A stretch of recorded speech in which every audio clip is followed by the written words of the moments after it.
Magandang hapon. Ngayon magluluto tayo ng butter garlic seafood. So, ipapakita ko sa inyo yung mga ingredients na kailangan natin.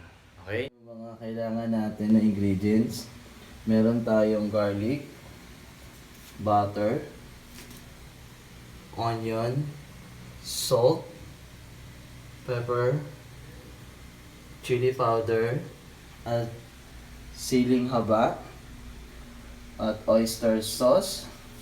So, meron din tayong mais. So, optional lang yan kung gusto nyo mag-add ng ibang pang gulay or ihalo.